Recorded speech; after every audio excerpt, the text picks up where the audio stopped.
All right, welcome to Algebra 2. We are going to start reviewing today for our Chapter 3 test. And our first section, our target was I can solve a linear system using a graph. So we're going to graph each of these linear equations and look for where they intersect. We always want to write that solution as an ordered pair because it is a point of intersection. For the first one, we have x plus y equals 6. If we solve that for y so that we can have it in slope-intercept form, we would have to subtract x to the other side. So we're going to graph that one, starting with a 6 for our y-intercept and using a -1 for our slope. And then we want to draw a line through there.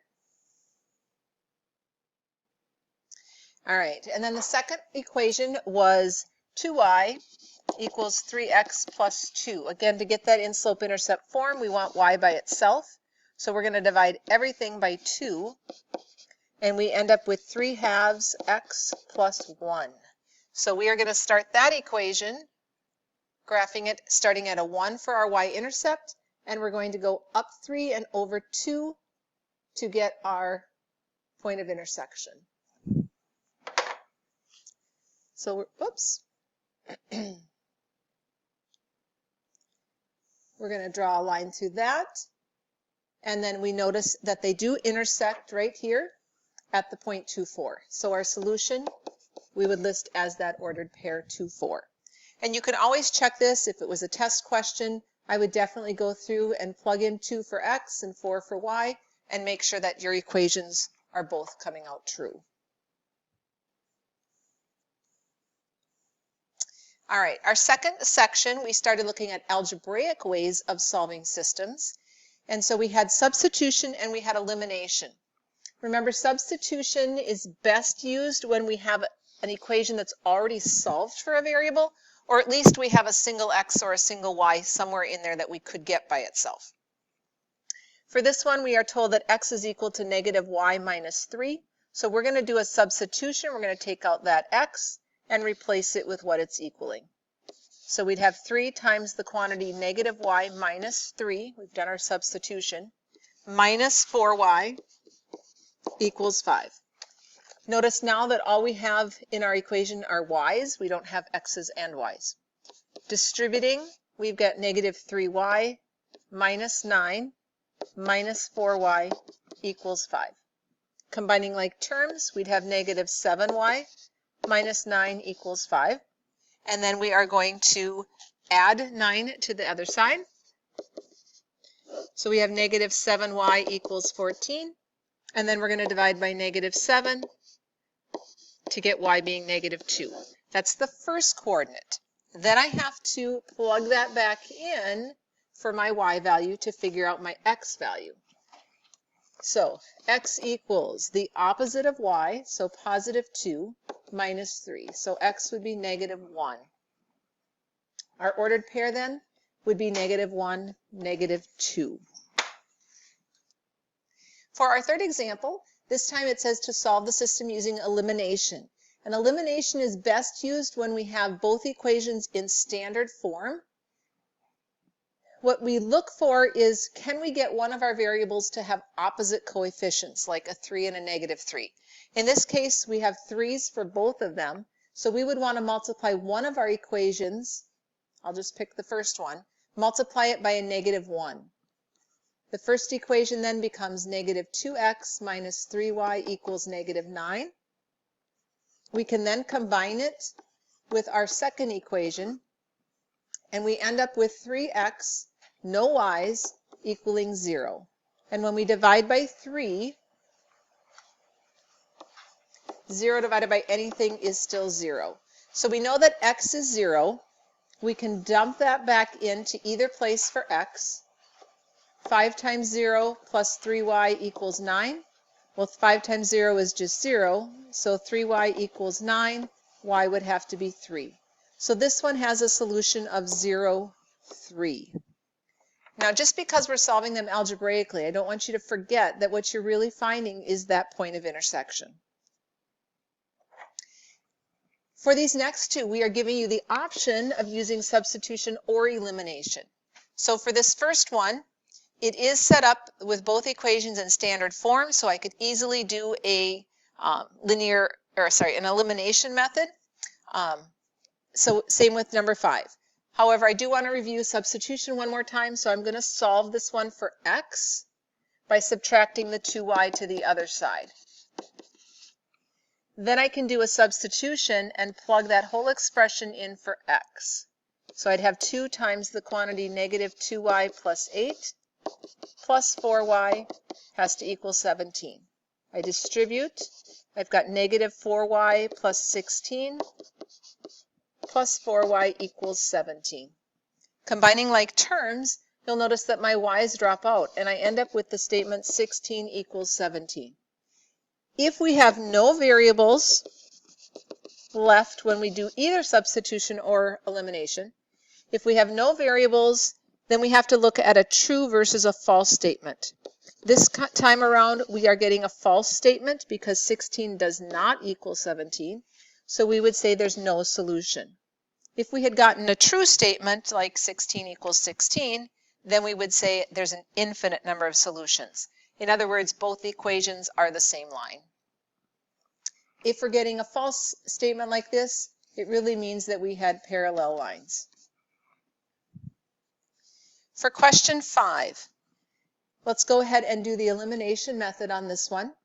Let's try to get our x's to drop out. We can do that by multiplying the top equation by a negative 2 to create a negative 4x, negative 6y equaling negative 18. Then we can combine it with our second equation. Our x's drop out, adding our y's gets us negative 4y. Combining our constants, we've got negative 20, and when we divide by negative 4, we've got y equaling 5. Let's go ahead and plug that back in. 4x plus 2 times our y value has to equal negative 2. So we get 4x plus 10 equals negative 2. Subtracting 10, we'd have 4x being negative 12. So x would have to be negative 3. So my ordered pair answer is negative 3 for x and 5 for y. All right, our next questions here deal with solving a system of equations, but this time we have to write the system ourselves. Remember that you should define your variables first and then write your equation. You're actually going to be writing 2 equations.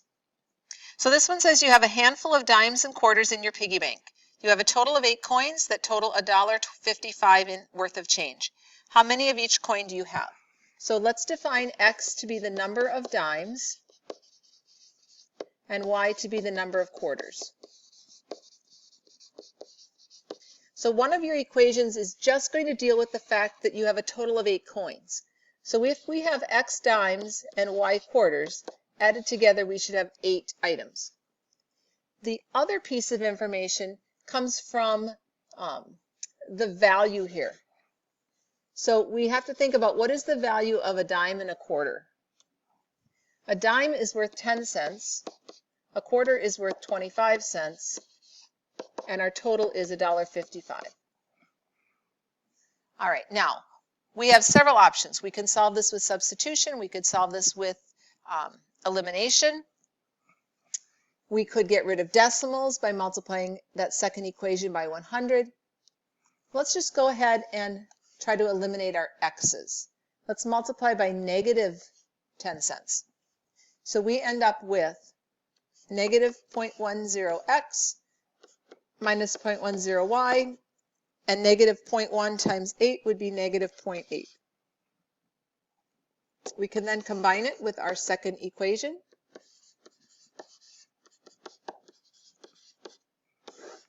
Our x's drop out. We have 0.25y with a negative 0.1y, gives us 0.15y.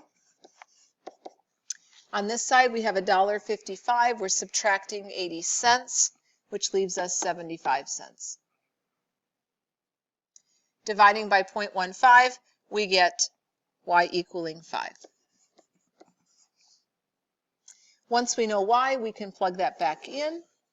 And we know that x plus 5 has to equal 8, so x would have to equal 3. And then we want to make sure and answer the question. It said, how many of each coin do we have?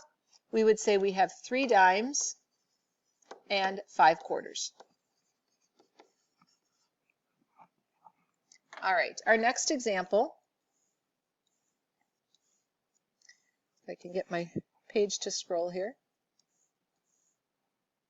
You're building a Lego castle out of different sized bricks. Each 2x4 brick is $1 and each 2x8 brick is $3. You have a total of 60 bricks that in total cost $140. How many of each size brick do you have? So let's let x equal the number of small bricks.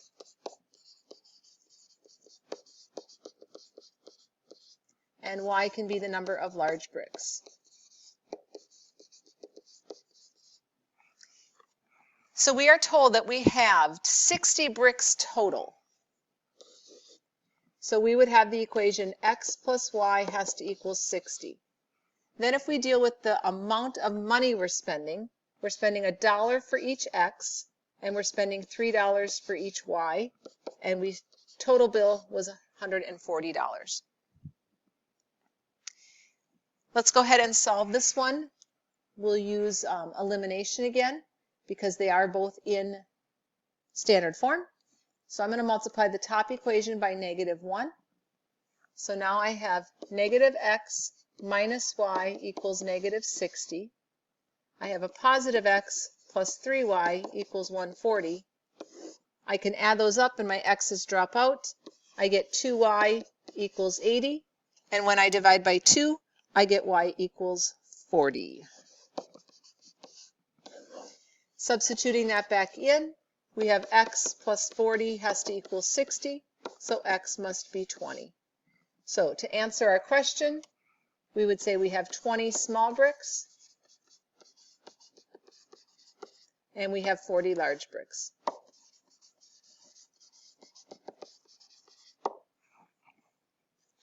All right, question 8. It says a local cell phone company offers 2 different calling plans. In the first plan, you pay a monthly fee of $30 and then 35 cents per minute. In the second plan, sorry, I'm trying to scroll my board here. In the second plan, we pay a monthly fee of $99, but only 5 cents per minute. Write a system of equations showing the 2 different calling plans. So let's let x equal the number of minutes, because that will vary, and then y can be the total cost. So the first plan, our total cost for plan 1 is $30 as a flat monthly fee, and then we're going to spend 35 cents for every minute. Our second plan has a higher monthly fee, $99, but we only are having to spend 5 cents for each minute. So there's my system of equations. Part B says, how much does it cost when the calling plans are equal? So we're typically here just doing a substitution. If y is equal to this, and I want the second plan to equal the same as the first, I'm just substituting that for y. So I want my total cost of the first plan, 30 plus 0.35x, to equal the total cost of the second plan. Now we can solve getting our x's to one side. Let's subtract this smaller one. So we end up with 0.3x. Then we can subtract 30 from both sides. So we end up with 0.3x equaling 69. And when we divide out 0.3, we've got x equaling 230. So at 230 minutes, it wouldn't matter which plan we use. They'd be the same. Part C says, when is it best to use the first calling plan? And part D is, when is it best to use the second calling plan? All right, so 230 was what we call the break-even point. We want to figure out, less than 230 minutes? Is it better for the first or the second plan? You can always plug them in to your equations and determine that way. Let's go ahead and reset this here. So if I put 230, let's pick a number smaller than 230. Let's say we use 200 minutes. All right, try putting 200 in for your X's and see which plan is a better deal. All right, typically, if we're not going to talk very much, then it doesn't matter if we have to spend 35 cents for each minute. We're not going to use many minutes. And we are only paying $30 for our monthly fee. So our first plan is going to be better if we're going to talk less than 230 minutes. If we're going to talk a lot, then we want the second plan because we're only going to spend a nickel for each minute. Even though we have to spend a little more up front, that $99, it's still going to be better off in the long run because we aren't talking for that many minutes. Second plan then is best if we talk for more than 230 minutes.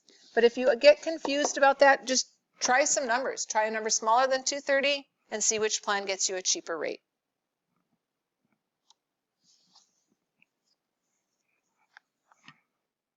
All right, for section 3.3, our learning target is I can solve systems of linear inequalities. Very similar to our first question of this review, we're going to be graphing some linear equations, but then we're also going to have some shading involved. Our first one here, we have y is less than or equal to negative x plus 4. That is in slope-intercept form. So we can go ahead and start graphing. Our y-intercept is 4, and we have a -1 slope. There is an equal sign on that, so we are going to draw a solid line through that. And then because we want y to be less than or equal to that, we want to shade underneath. For the second equation, inequality, I should say, let's go ahead and solve it for y. We're going to have to add 2x to the other side. Let's get our inequality symbol in here. And then we're going to divide everything by 3. So we have y has to be greater than 2/3 x plus 3. So let's start at 3 for our y-intercept. We're going to do a slope of 2/3, so up 2 and right 1. Sorry, right 3. Up 2, right 3. We can go down 2 and left 3 as well. This time there is no equal sign, so I'm going to go ahead and do a dotted line through that. And we want y to be greater than that line, so we're shading above it. So the part that shows the two shadings combined, the overlapping section, is everything above the red line here and underneath the blue line. So all of this space over here is going to be shaded.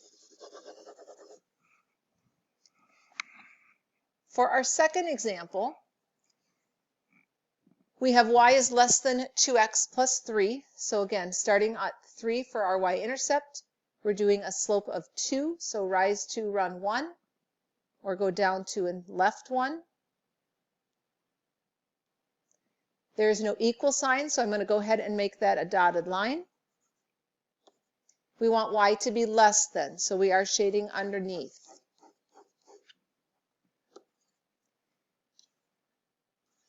For our second one, notice that it's an absolute value graph, so we do have to be graphing a V here. Looking at our pieces, we did a vertical stretch of 2 because of this front 2. So vertical stretch of 2, which means the slope on the right side is going to be a 2 instead of a 1. We've also shifted it right 2 and down 5. So let's move our vertex from the origin, right 2 and down 5. And then we want to do a positive 2 slope on the right side. So rise 2, run 1. And then rise 2 and go back 1 to get the back side of that V. There's an equal sign on this one. So we are going to make that a solid V. And it says we want y to be greater than that. So we are shading everything above the v, which in this case, above that vertex, would be inside our v. So the overlapping section would be this section in between here. And then the third question from this section, it says to circle all points that are solutions. So notice in our graph here, we do have a solid reddish line and we have a dotted purple line. Points that are on the dotted line do not count as solutions. Points on a solid line or in the shaded area where they overlap would count. So the point -1, 0 is right here. It's on a solid line, so we would include that in our solution. The point 2, 0 is right here. It is a dotted line, so it's not included. And the point 3, 2 is listed right here, and it's in our overlapping shaded area, so it would also be a solution. All right, the last part that we're going to be reviewing is our section 3.4. So to review our linear programming idea here, the first one says to graph the system of constraints, name all the vertices, then find the values of x and y that maximize and minimize the objective function. So notice in this first example, we are given all of the constraints and we're given the objective function. So we're just practicing what do we do once we know that. Remember that these two constraints here tell us that we are in quadrant 1. So I'm fine with you not shading that in if you just indicate that yes, we are just working in this first quadrant. All right. The first inequality we have, y is less than or equal to -2x plus 8. So we are going to start up at 8. We are going to do a -2 slope. So down 2 and right 1. And we want a solid line going through that. And it says y is less than or equal to that, so we are shading underneath that green line. For the second one, let's go ahead and solve that for y. Let's divide out our 2. And so we have y is less than or equal to 3 halves x plus 1. So we're starting at 1 here, and we're doing a slope of 3 halves. So rise 3, run 2.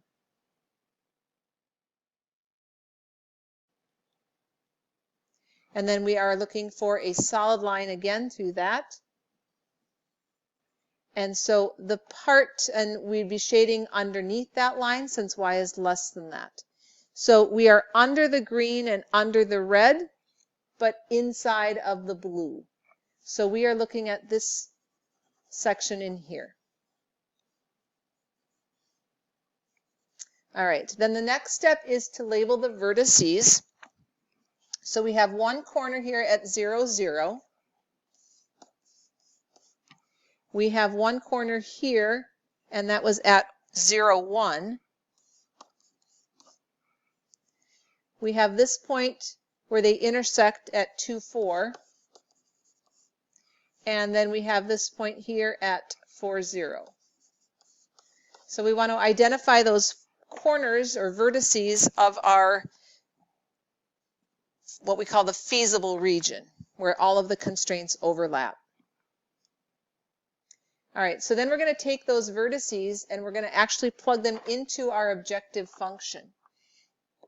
So we have our objective function is 3 times x plus 2 times y. So for the first point, 0, 0, our value for p is just going to be 0. If we put the point 0, 1 into our objective function, we have 3 times 0 plus 2 times 1, we just get 2. If we put in the point 2, 4, our value for p is 3 times 2, and 2 times our y value of 4. So 3 times 2 would be 6, 2 times 4 is 8, 6 and 8 would get us 14. And then the fourth point that we had for a vertex was 4, 0. So 3 times 4 plus 2 times 0, and that gets us a total of 12. So we would say we have a minimum of 0 at the point 0, 0, at the origin. And we have a maximum of 14 at the point 2, 4. All right, our last question is a linear programming problem, but we're just going to do the first few steps where we set up the objective function and the constraints, but we're not going to take time to graph it and solve it. It says you're planning a pizza fundraiser for Link. You are making thin crust pizzas and deep dish pizzas. You use 1 cup of sauce and 2 cups of cheese for the deep dish, and you use 3/4 of a cup of sauce and 1 cup of cheese for the thin crust pizza. You have a total of 15 cups of sauce and 20 cups of cheese. Each thin crust pizza earns a profit of $3, and the deep dish earns a profit of $4.50. You want to maximize profit. All right, so maximizing profit. Notice that the information we're given about the 2 different types of pizza is how much sauce and how much cheese we need. I'm going to separate off my profit equation here because this is my objective function. All right, let's go through and fill in our numbers. For the thin crust pizzas, we use, let me erase that for a sec here. We use 1 cup of sauce and 2 cups of cheese for deep dish. So 1 cup of sauce, 2 cups of cheese for the deep dish. We use 3/4 of a cup of sauce and 1 cup of cheese for the thin crust. And then our profit, we are told we make $3 for the thin crust and $4.50 for the deep dish. Our totals, we have a total of 15 cups of sauce and 20 cups of cheese. We can't go over those, so we're going to be less than or equal to those 2 amounts. So once again, our objective function is what we are trying to maximize or minimize, depending on the question. And we're asked to maximize profit. Let's let X represent the number of thin crust pizzas and Y represent the number of deep dish pizzas. So I'm going to make $3 of profit for each X and $4.50 for each Y. All right, for the constraints, we're going to go through our rows of our chart. Let's look at a constraint for the sauce. We know we are going to use 3/4 of a cup for each thin crust and 1 cup for each deep dish, and we have a total of 15 cups. We can't go over that, so less than or equal to 15. For the cheese, we are told we need 1 cup for each thin crust and 2 cups for each deep dish, and we can't go over the 20 that we have. And then don't forget, we have those implied or hidden constraints. We cannot make negative thin crusts or deep dish pizzas, so we would say X and Y have to be greater than or equal to 0. So on the test, if we give you the constraints in the objective function, we could ask you to go through this whole process like we did here to find the actual solution that maximizes and minimizes our values. Sorry, my board doesn't slide very well. So we could ask you to do all these steps. Graph the constraints, find your vertices, plug them into your objective function to find your max and mins.